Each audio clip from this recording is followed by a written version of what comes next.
उदयपुर शहर के चित्रकूट नगर के 40 वर्षीय युवक ने अपने घर के कमरे में फांसी का फंदा बनाकर जीवन लीला समाप्त कर ली।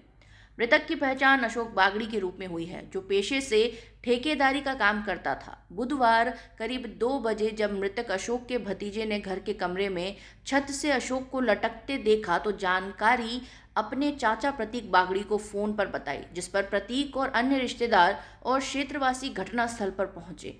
मृतक की पत्नी दोनों बेटियों को लेने स्कूल गई हुई थी और वह घर पर अकेला था। मृतक के मित्र मांगी लाल ने बताया कि अशोक अक्सर उसे एक चंदा नाम की महिला द्वारा परेशान किए जाने की बात बताता था। उसने उसे बताया कि महिला ने बेड़वास में उसे एक भवन के निर्माण का ठेका दिया था और कुछ पैसे भी दिए थे। कुछ समय बाद उसने उसे काम पूरा करने और लगातार पैसे वापस लौटाने को लेकर दबाव बनाना शुरू कर दिया था। इसको लेकर अशोक ने मांगी लाल को भी कुछ पैसे का इंतजाम करने की बात कही थी। इधर अशोक के भाई प्रतीक ने भी चंदा नाम की महिला पर उसके भाई को परेशान करने की बात कही। वह न सिर्फ वो भाई को परेशान करती, बल्कि उसने प्रतापनगर थाने में झूठी रिपोर्ट भी लिखाई थी, जिसे लेकर थाने से कई बार उसके पास फोन आते थे।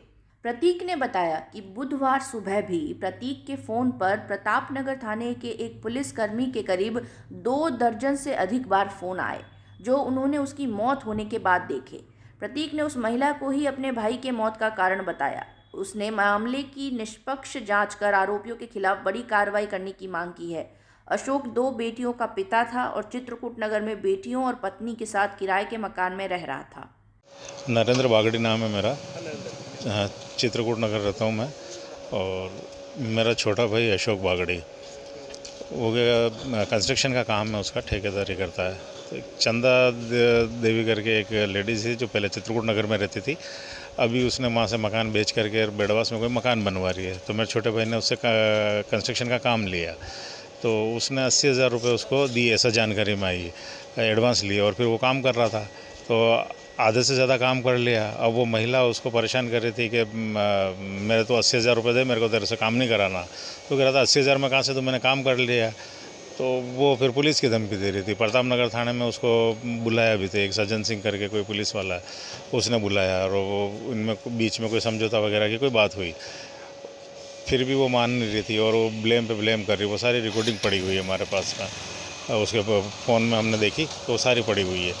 और इसके साथ में क्या, वो पुलिस वाला उसको रेगुलर फ़ोन कर रहा था। वो बहुत ज़्यादा टेंशन में आ गया कि यार अब मैं पैसे कहाँ से लाऊँ।